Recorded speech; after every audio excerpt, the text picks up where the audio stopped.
everyone, welcome back to evidyarthi.in. This is Varsha. तो start करते हैं हमारे चैप्टर नंबर 10 के exercise question answer. First question है हमारा स्टेट वेदर ट्रू और फॉल्स। तो हमें बताना है कि ये जो स्टेटमेंट्स है हमारी दी गई ये ट्रू है, सही है या गलत है। First statement is Harisena composed a prashasti in praise of Gautamiputra Shri Satakarni.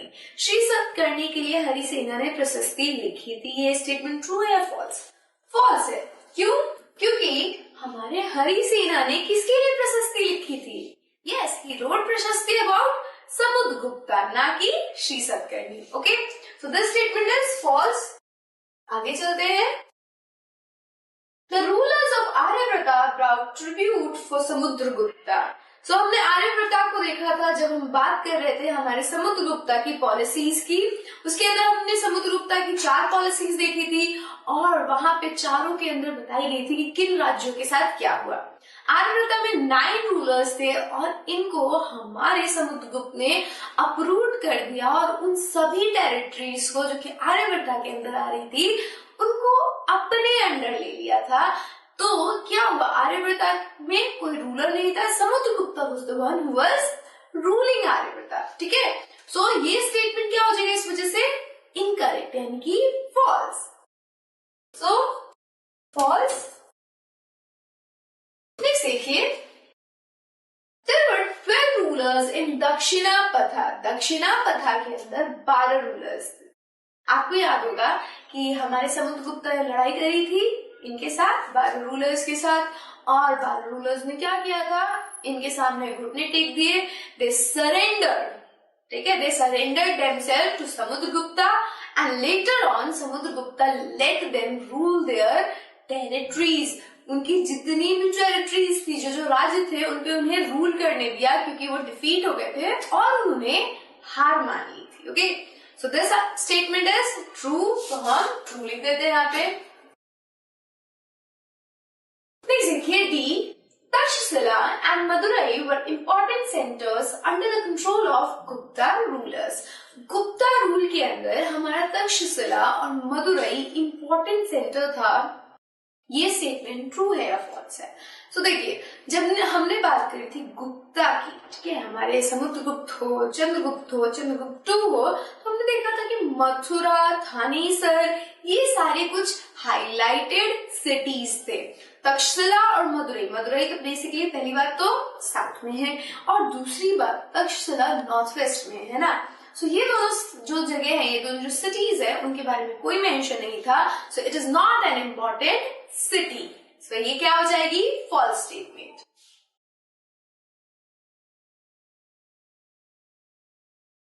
Next देखिए, Aihole was the capital of Pallavas.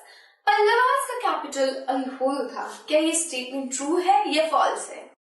Yes, it is completely false, क्योंकि आईहोल चालुक्यास का कैपिटल था, वही पल्लवास का कैपिटल था Kanchipuram. Correct, so this statement is false.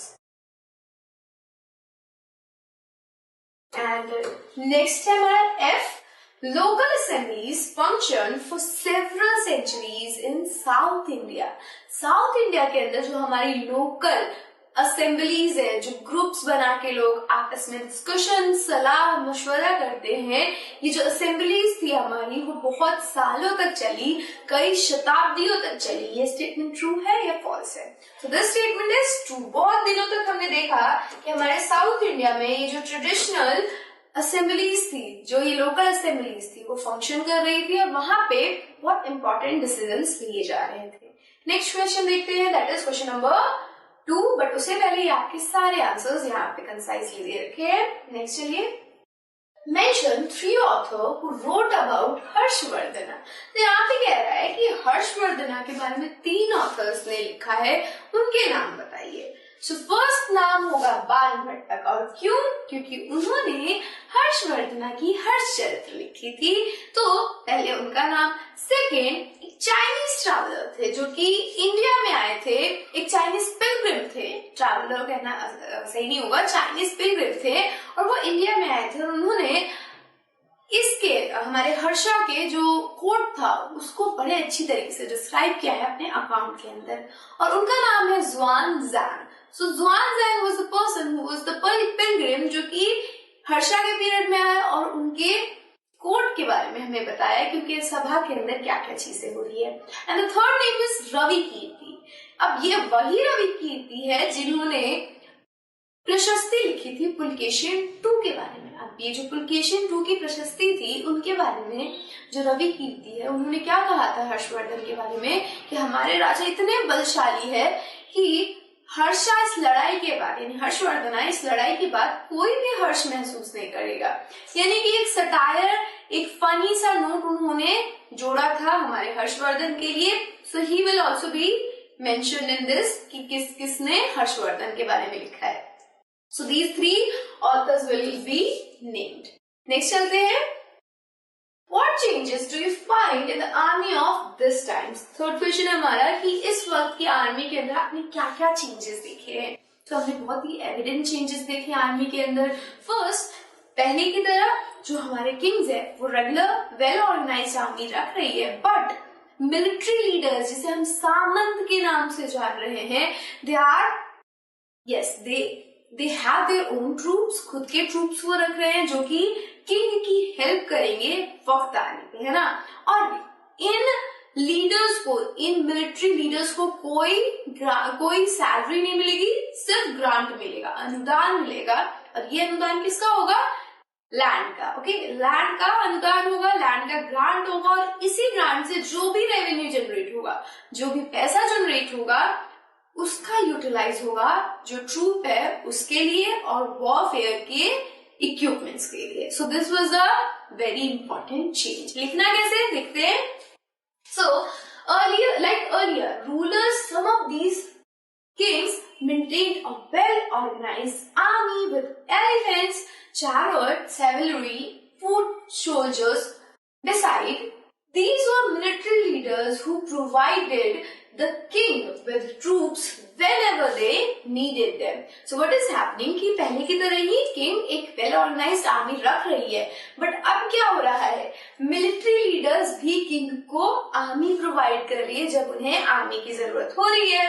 They were not paid regular salaries, और इन्हें regular salaries पे नहीं की जा रही है। ठीक है, तो क्या हो रहा है, रेगुलर सैलरी नहीं पे की जा रही, तो फिर क्या हो रहा है, Instead, some of them received grant of land. Land का grant मिल रहा है उन्हें, और फिर वो क्या कर रहे हैं इस land से?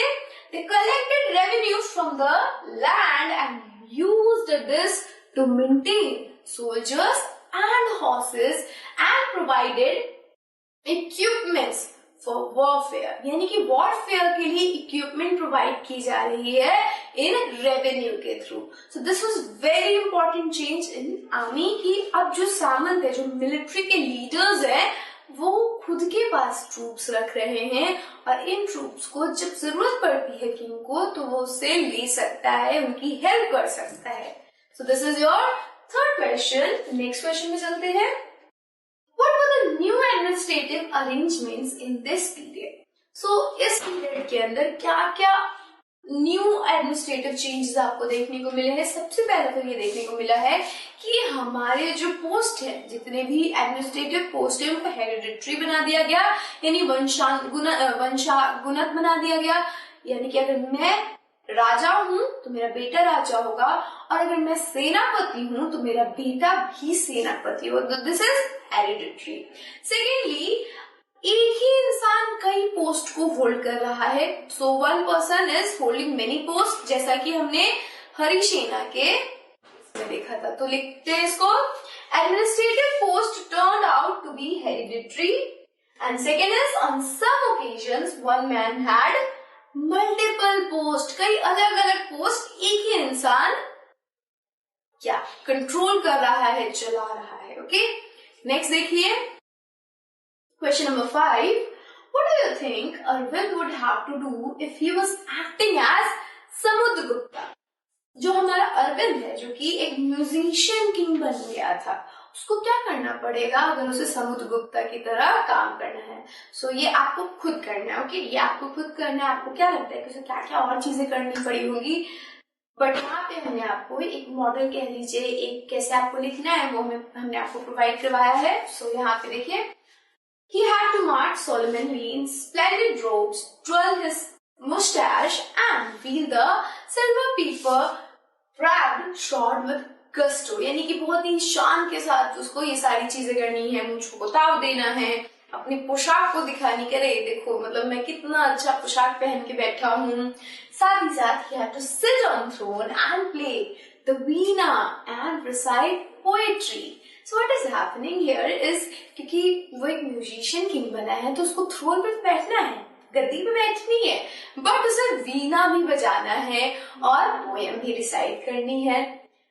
थर्ड है, he had to fight several battles, बहुत सारे बैटल्स भी लड़ने हैं क्योंकि हमारे जो समुद्रगुप्ता है उन्होंने बहुत से बैटल्स लड़े थे।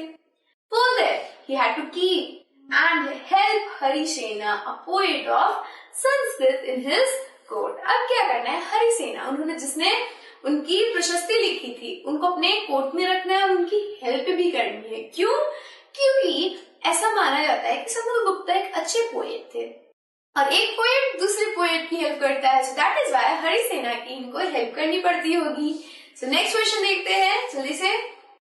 Do you think ordinary people have read and understood the प्रशस्ति? Give reason for your answer. So हमने अपने टॉपिक ऑर्डिनरी पीपल के अंदर देखा था कि what were the things going on in the life of ordinary people. Ordinary लोगों के लाइफ में क्या चीजें हो रही थी।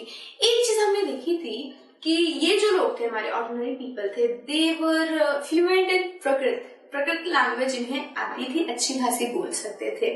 वही जो हमारे ब्राह्मण्स थे, हमारे जो किंग्स थे, वो अपनी प्रशस्तियां संस्कृत लैंग्वेज में लिखते थे। सो आपको क्या लगता है कि जो हमारे ऑर्डिनरी पीपल है वो इन प्रशस्तियों को पढ़ पाते होंगे? करेक्ट आंसर, नहीं पढ़ पाते थे क्योंकि दोनों लैंग्वेज एक दूसरे से अलग अलग है। So that is the reason कि ऑर्डिनरी लोग प्रशस्तियों को नहीं पढ़ पाते थे। ठीक है, चलिए इसको लिखना कैसे देखते हैं। I think ordinary people would have not read and understood the prashastis because they were illiterate and did not know Sanskrit in which the prashastis were written. वो क्या है यहाँ पे, ऑर्डिनरी लोग है, आम जनता है, पढ़ाई लिखाई तो की नहीं, ऐसी कोई फॉर्मल एजुकेशन सिस्टम था नहीं तब, तो इस वजह से उन्हें संस्कृत नहीं आती थी। लेकिन हमारे जो राजा ब्राह्मण्स थे वो प्रशस्ति संस्कृत में लिख रहे थे, तो अगर संस्कृत आपको नहीं आएगी तो आप प्रशस्ति को पढ़ नहीं पाओगे, आप उसे समझ नहीं पाओगे, और यही कारण था कि जो भी प्रशस्ति लिखी जा रही थी वो हमारे ऑर्डिनरी पीपल नहीं पढ़ पा रहे थे। एक क्वेश्चन है हमारा, देखिए, how do you think wars affect the lives of ordinary people today? आपको क्या लगता है आज के टाइम में जो वॉर्स होती है वो लोगों को, आम जनता को कैसे अफेक्ट करती है? तो कैसे करती होंगी, देखिए, वॉर पे कौन जाता है, सोल्जर्स जाते हैं। और किसके सोल्जर्स होते हैं, कौन सोल्जर होता है, हम ही आप में से किसी के भाई, किसी के पापा, किसी के हस्बैंड, ऐसे लोग जाते हैं ना हमारी फैमिली से। तो ये सोल्जर्स की डेथ होती है जो कि हमारे लिए बहुत ही ज्यादा दुखदायक होती है, हम सैड होते हैं उससे। साथ ही साथ कोई ना कोई हारता जीतता है, और जो जीतता है वो दूसरे की टेरिटरी पे जाके उधम मचाता है, उनकी प्रॉपर्टी हार्म करता है, घरों को लूट लेता है, और इसी वजह से वायलेंस क्रिएट होता है। तो वायलेंस क्रिएट होगा तो सोसाइटी में क्या होगा, एक स्टर पैदा होगा, डर का भावना पैदा होगा। तो these are the some effects आज के वॉर्स में हमें देखने को मिलता है। सो देखते हैं इसे लिखना कैसे है। Today war affect the lives of ordinary people in following veg. क्या है कि इन तरीकों से हमारे जो आज की वॉर है वो आम लोगों की जिंदगी को प्रभावित करती है। फर्स्ट है आपका, soldiers are killed in a large number. बहुत ज्यादा तादाद में हमारे सैनिक मरते हैं। दूसरी चीज, property, houses, shops etcetera are destroyed. Property, जितनी भी प्रॉपर्टी, चाहे वो आपका घर हो, शॉप हो, स्कूल हो, कोई भी प्रॉपर्टी हो, उसको डिस्ट्रॉय कर दिया जाता है।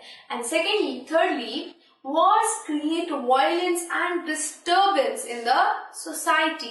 सोसाइटी के अंदर वॉर होने की वजह से क्या होगा, वायलेंस और डिस्टर्बेंस होगा। बिकॉज डिस्टर्बेंस क्यों होगा, आपको क्या होगा कि अरे कोई अभी आके मेरे पे हमला करेगा, यू विल फील इनसिक्योर, है ना। सो वो सेफ्टी की फीलिंग खत्म हो जाती है, जिसकी वजह से डिस्टर्बेंस ज्यादा क्रिएट होती है सोसाइटी के अंदर। So this is the effects of war in today life. And with this हमारे चैप्टर के क्वेश्चन आंसर्स खत्म होते हैं and ये चैप्टर भी खत्म होता है. Now I'll see you in the next video with a new chapter. So see you in the next video. Till then, stay safe and keep learning with us. Bye bye.